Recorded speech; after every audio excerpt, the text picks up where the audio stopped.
Muy buenos días y muchísimas gracias una vez más por acudir a esta comparecencia. Bueno, es evidente que acabamos de tener la reunión de los líderes europeos del IPP previa al Consejo y, como viene siendo habitual, me gustaría trasladarles la posición que hemos mantenido en la reunión y también los contenidos y acuerdos que el Partido Popular Europeo ha suscrito a través de una declaración.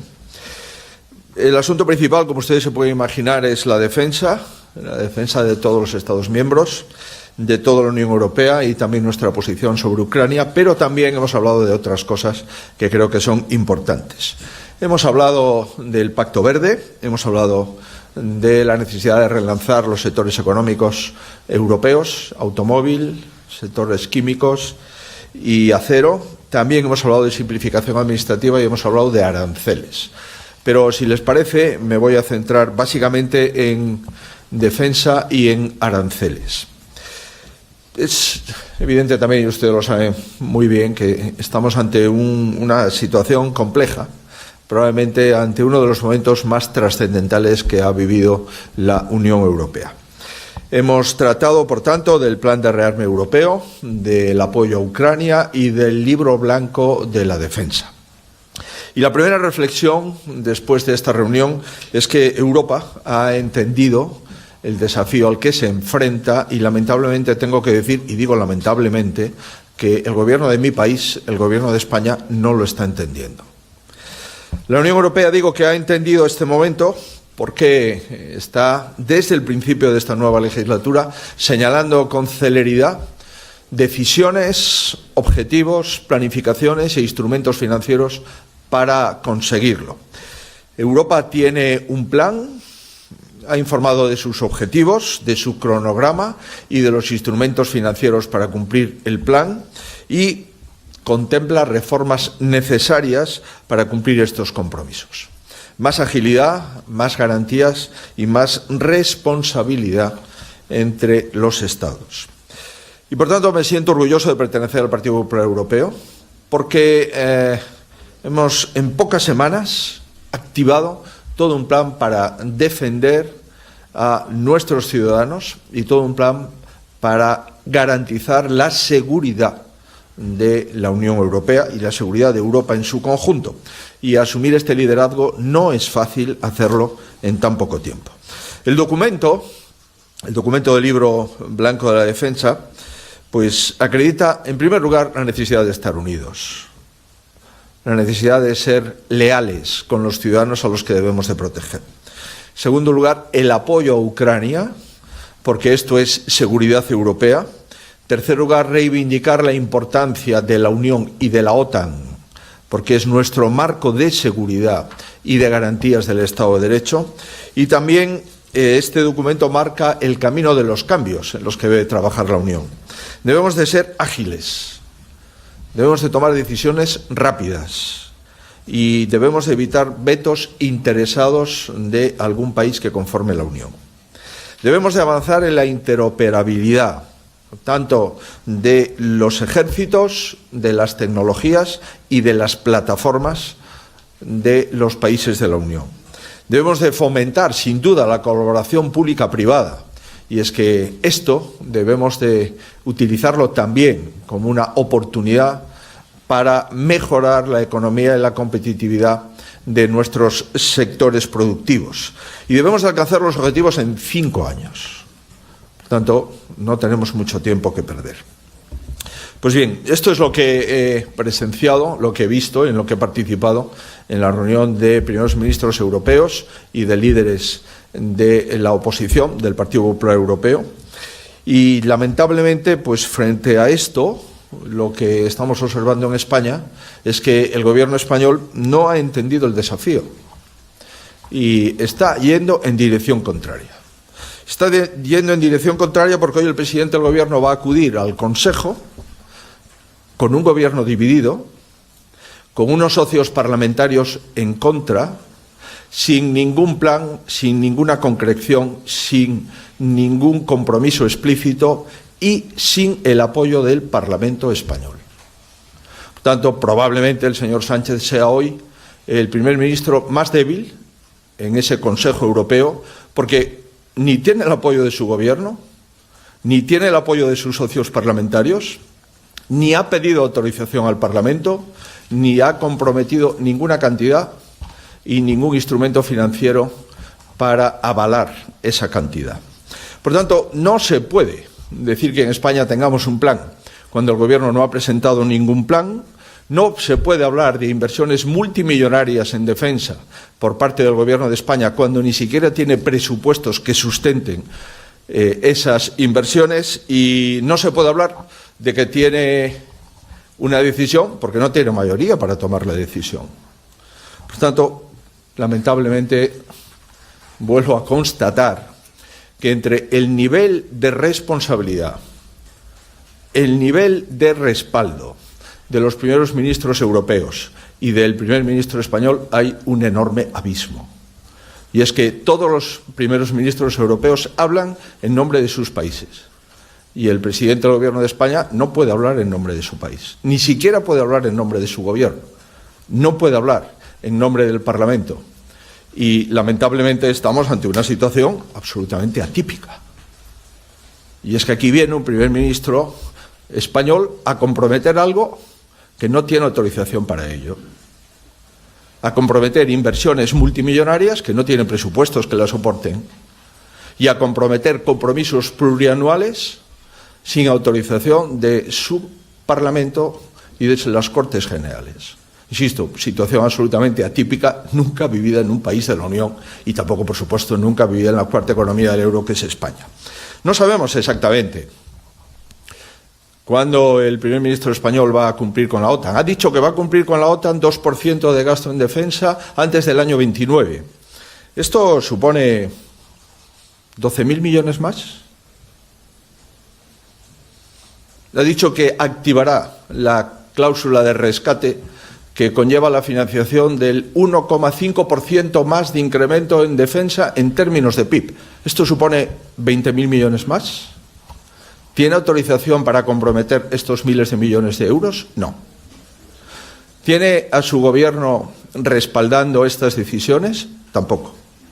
¿Tiene una mayoría parlamentaria con sus socios de legislatura para sacarlo adelante? Tampoco. Por consiguiente, el primer ministro español lo que ha venido aquí es a dar su opinión en el Consejo Europeo, pero no a comprometer la posición de España. La única información de la que dispongo, como el resto de los partidos políticos españoles, pues es la que nos ha dado en la ronda de cafés que ha trasladado la pasada semana en Moncloa a los distintos grupos parlamentarios. Pero una ronda de cafés no es suficiente. Insisto, tengo más información por los primeros ministros europeos, por la presidenta de la Comisión y la presidenta del Parlamento, que por el presidente de mi país. Yo no sé si lo que pretendía el señor Sánchez era humillar a la oposición. Lo que sí les puedo asegurar, a la vista del resultado de la ronda de cafés, es que el presidente del Gobierno ha salido humillado de todos los contactos que ha mantenido con los partidos políticos. ¿Y por qué? Primero, porque evidenció que no puede hablar en nombre de todo el Gobierno. Segundo, porque una exministra que formaba parte de su gobierno le llamó el señor de la guerra. Tercero, porque todos sus socios parlamentarios mostraron su disconformidad con un incremento del gasto en defensa. Y porque lamentablemente la novedad de aquellas reuniones fue que por primera vez en la historia democrática de nuestro país se abrió la puerta de la Moncloa a Bildu. Eso es lo único noticiable. Y digo, lo único noticiable, lamentablemente. Bien, finalizo ya diciéndoles que le agradezco a los colegas toda la información que le dan a España y que yo pueda transmitir en consecuencia a nuestro país. Por supuesto que tenemos confianza en el esfuerzo y en la hoja de ruta que los primeros ministros europeos y la Comisión están trazando. ¿Por qué? Porque están hablando con transparencia, porque están hablando de términos claros, porque están hablando de cómo se puede financiar un incremento del 1,5% del PIB en gasto en defensa, y porque hay mecanismos de control en la Comisión y en el Parlamento Europeo. Sí quiero poner en valor el documento que hemos consensuado dentro del IPP, dentro del Partido Popular Europeo, que contiene una serie de consideraciones que afectan a nuestro país. Los primeros ministros del IPP, del Partido Popular Europeo, hemos acordado, junto con los líderes de la oposición, dos cosas. La primera, que los compromisos plurianuales que asuman los Estados miembros en materia de defensa tienen que contar con el visto bueno de los parlamentos nacionales y, en segundo lugar, tienen que trasladarse al plan plurianual presupuestario y notificarse a Bruselas. Creo que esto es una forma absolutamente y diametralmente distinta de gobernar de lo que está ocurriendo en nuestro país. Gastos plurianuales tienen que ser autorizados por el Parlamento Nacional de cada país, porque trascienden al presidente del gobierno, al gobierno y a la legislatura. Incrementar la deuda y activar la cláusula de escape para incrementar el gasto en defensa y incrementar nuestra deuda pública tiene que estar autorizado por el Parlamento de cada país. Asumir gastos plurianuales tienen que estar autorizados por el Parlamento de un país. Si además ese país no tiene presupuesto, es evidente que ya no solamente es un problema financiero, presupuestario o económico, es un problema político y un problema ético. Y es que nadie puede gastar lo que no tiene, ni nadie puede comprometer por encima de sus competencias a gobiernos siguientes y a legislaturas posteriores. Y también quiero agradecerle a mis colegas europeos que hayan incluido en el documento dos cuestiones a propuesta del Partido Popular Español. En primer lugar, que las fronteras europeas son fronteras en su totalidad, en el perímetro de la Unión. Y, por tanto, las amenazas híbridas y el flanco sur deben de ser prioridades para la Unión Europea. Y le agradezco a los colegas que hayan introducido, efectivamente, que las cuestiones de seguridad de la Unión Europea abarcan todos los frentes, no solamente el frente este, sino también el frente sur. Y por último, también les quiero agradecer que hayan incluido en el documento que debemos de fortalecer la vigilancia en las fronteras y poner fin a las mafias que trafican con seres humanos a través de la inmigración irregular. Nos parece que esos contenidos del documento del IPP son oportunos para España y son oportunos para la defensa de los ciudadanos españoles.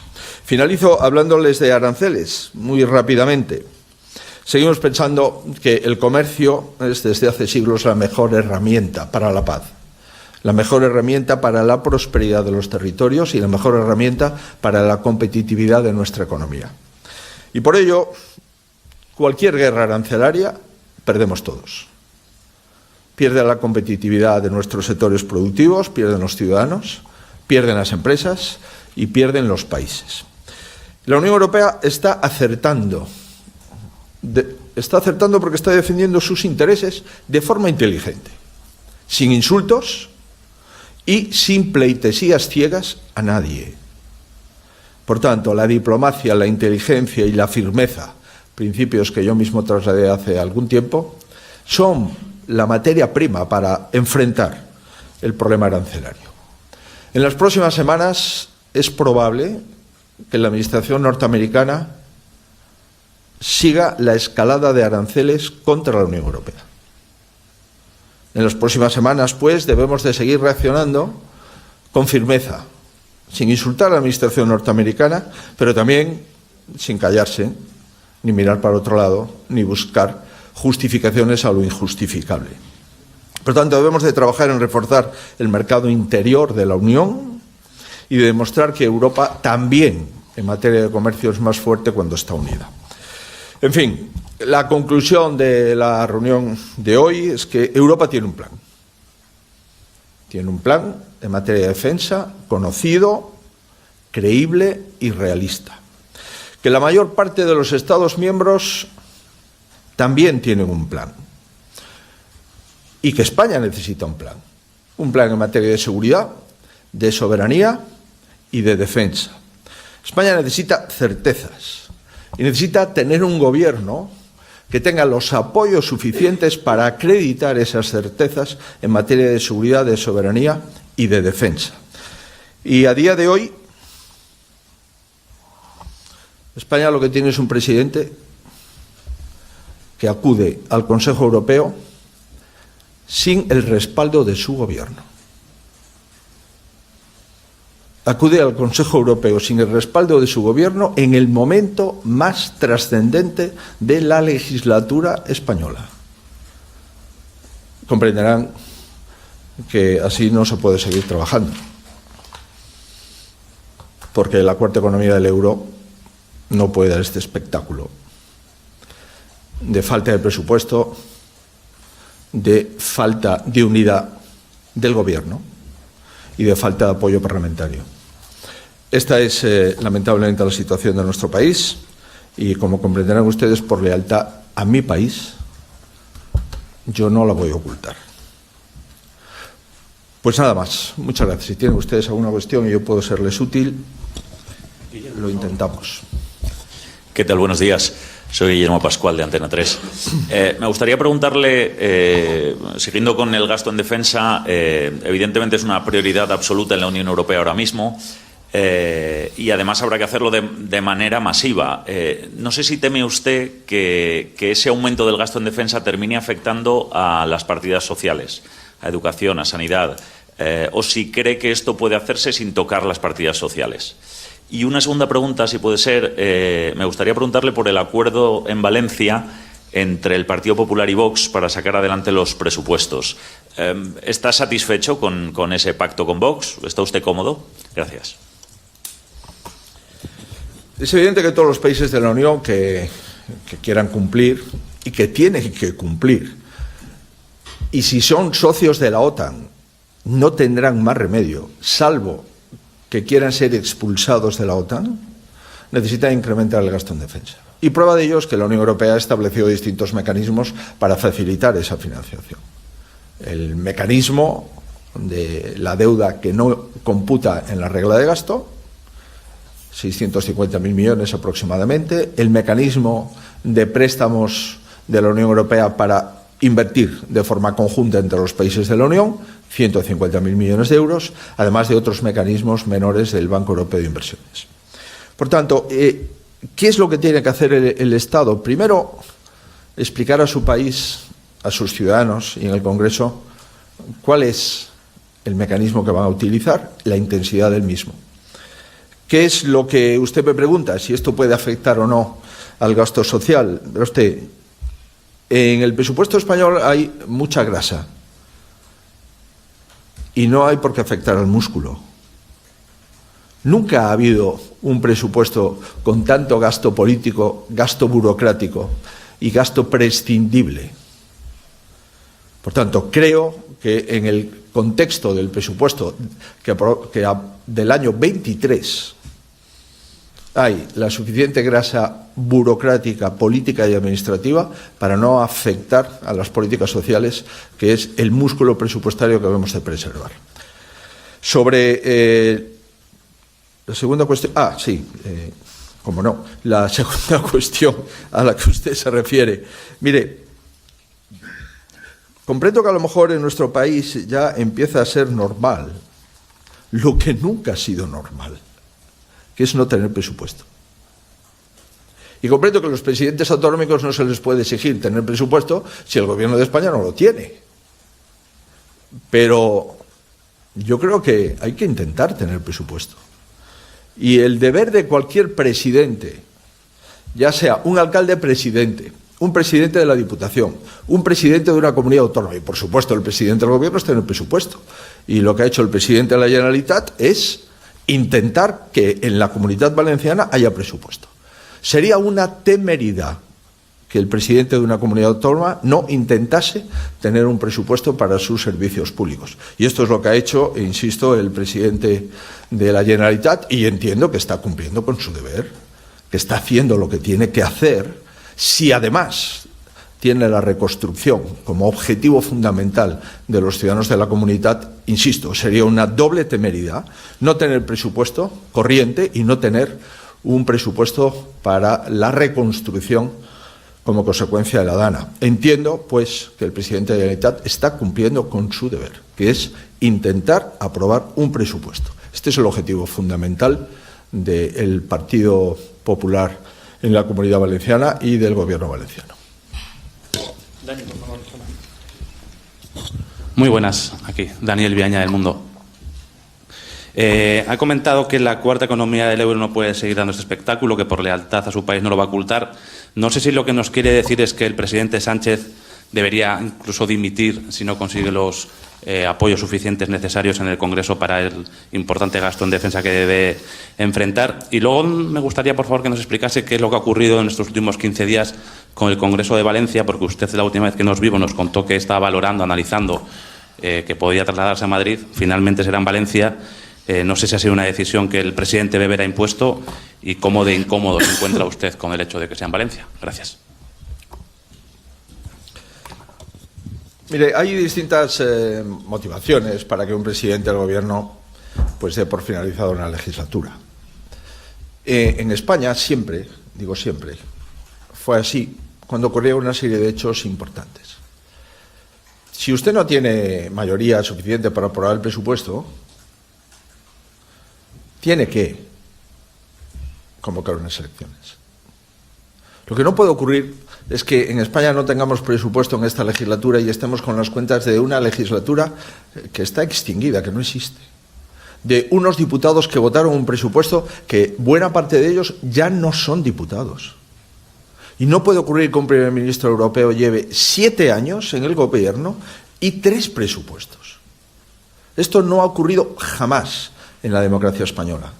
No conozco tampoco ningún país europeo que esté en esta situación. Mis colegas esta mañana no pueden entender que pueda haber un primer ministro que venga a comprometer gastos de defensa y no tiene presupuesto. Pero es que no lo tiene porque ni siquiera lo ha presentado. Y no lo ha presentado ni en el año 24 ni en el año 25. Y esta mañana en algún medio de comunicación se acreditaba que el Gobierno ha dicho que si no tiene una mayoría en las próximas semanas, que tampoco presentará el presupuesto en el año 2025. Por tanto, primera causa, si usted no tiene presupuesto, usted tiene que convocar elecciones. Segunda, si usted está acosado por casos de corrupción de forma directa, directísima e indirecta, usted tiene que dar cuenta de la situación.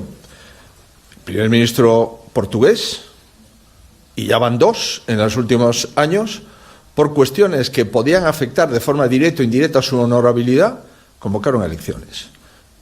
Durante todo este tiempo los casos de corrupción en España son muy superiores a los indicios de corrupción de Portugal. Y la tercera cuestión es, ante la coyuntura de decidir incrementar el gasto en defensa en España por encima de cualquier presupuesto que nunca hemos tenido en los últimos 40 y pico años, y si usted no tiene la mayoría para hacerlo, es la tercera causa para que usted convoque elecciones y disuelva las Cortes. Por tanto, claro que hay causas de forma simultánea, porque estamos en las 3 causas, y de forma conjunta. Y sobre la cuestión del Congreso, vamos a ver, yo efectivamente les he trasladado a ustedes en la última comparecencia hace 2 semanas que estábamos hablando de la posibilidad de trasladar el Congreso a Madrid. ¿Por qué? Porque yo no puedo asistir a ese Congreso, ni yo, ni los diputados, ni los senadores. Porque estamos intentando que el Congreso de los Diputados cambie las votaciones para poder ejercer nuestro derecho constitucional al voto, y de momento la presidencia del Congreso de los Diputados está vetando el cambio de votaciones y nos está impidiendo acudir al Congreso en Valencia. Lo hemos valorado con el presidente del partido y con los vicepresidentes y hemos asumido pues el riesgo de que pues no podamos acudir al Congreso de los Diputados y los senadores españoles. Comprenderá usted que ser el país anfitrión y que no se pueda ir al Congreso al que hemos invitado a celebrar es una anomalía. Pero después de valorarlo y después de ver pues cómo está la situación en las Cortes españolas, pues hemos tomado la decisión de dejar el Congreso donde estaba y tendrán que asumir los primeros ministros y los colegas que acudan al Congreso que la delegación española no podrá formar parte del Congreso. Ayer mismo me pasaron unos datos de lo que valdría alquilar un avión para que yo pueda ir a la sesión de control. Nosotros no vamos a pagar lo que vale ese avión. Eso se lo dejamos al Partido Socialista. Por tanto, tendré que acudir el martes, no podré cenar con mis colegas europeos, tendré que cogerme un coche y ir de Valencia a Madrid para hacer la sesión de control. Haré la sesión de control, no podré estar, por tanto, ni en la cena del martes ni en las primeras horas del miércoles. El Congreso finaliza a las 2 de la tarde y espero llegar para la clausura. Insisto, esto es una falta de cortesía histórica por parte del Congreso de los Diputados, que parece ser la van a ejecutar en los próximos días, ¿no? Pero viendo esta situación y asimilando, pues, que no podremos estar la delegación española en el Congreso, pues ni diputados ni senadores iremos al Congreso y irán los europarlamentarios en nuestra representación, que también son, sin duda, fundamentales para ser los anfitriones del Congreso del IPP de nuestro país. Muy bien. Hola, señor Feijóo. Laura Zornoza para la agencia EFE. Tenía dos preguntas. Una, recuperando el tema de Valencia, quería saber si el presidente Mazón va a acudir a este Congreso del Partido Popular Europeo en Valencia y si hoy sus compañeros del Partido Popular Europeo le han transmitido algún tipo de inquietud por las protestas que pueden hacerse en torno a ese Congreso. Y la segunda pregunta, algunos presidentes autonómicos del Partido Popular han dicho que no van a colaborar con el Gobierno en la acogida de menores migrantes. Quería saber cuál es su posición respecto a esto y respecto a ese posible incumplimiento de la ley. Gracias. Mire, que las autoridades de la comunidad o las autoridades locales acudan al Congreso será lo normal. Desde luego van a estar invitadas y si su agenda se lo permite, yo creo que deben de asistir al Congreso. Cuestión distinta es, no forman parte efectivamente de la delegación en el sentido de voto, pero entiendo que pueden perfectamente acudir al Congreso. Sobre el reparto de menores, pues mire, pues no le oculto mi sorpresa, mi decepción. ¿Por qué? Porque este acuerdo que ha llegado Junts y el Partido Socialista es un acuerdo con tintes racistas y xenófobos.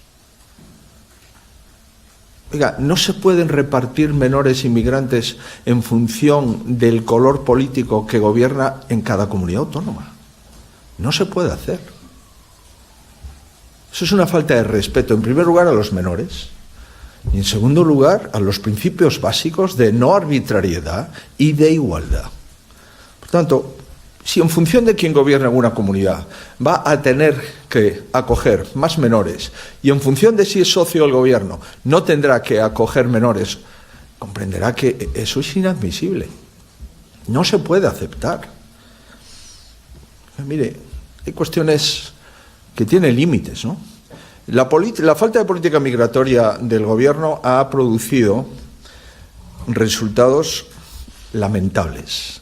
Los datos que se han publicado es que en el último año han muerto más de 10.000 personas intentando acudir a las costas españolas.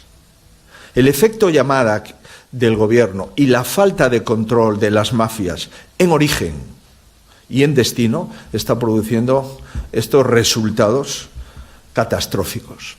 Y una política de menores que el gobierno ha pactado con Junts, para que de los 4.000 menores, 800 se vayan a Andalucía, 800 se vayan a Madrid y 20 o 30 se vayan a Cataluña, no tiene un pase. No se puede aceptar. Comprenderán ustedes que esto no es una política de menores, esto es una política racista y xenófoba, en la que, en función del color del gobierno, usted tiene que tutelar menores y si usted es mi socio, entonces usted le eximo de tutelar menores. En fin, creo que el gobierno está creando unos enormes problemas. Comprendo perfectamente la situación de Canarias y ante el efecto llamada que ha patrocinado el gobierno de España, lo que tiene que hacer el gobierno de España es asumir sus responsabilidades y gestionar de forma directa los menores que están en Canarias desde hace meses. Gestionarlo con recursos propios del Gobierno central y en sus instalaciones, y no trasladar este problema a las comunidades autónomas que están con sus centros de menores al 100% de ocupación como mínimo, en otros casos superando el 150% y en otros el 200% de ocupación. Uno ha de ser responsable de sus propias competencias. Y las competencias de inmigración y extranjería son competencias exclusivas del Gobierno. Muy bien. Gracias por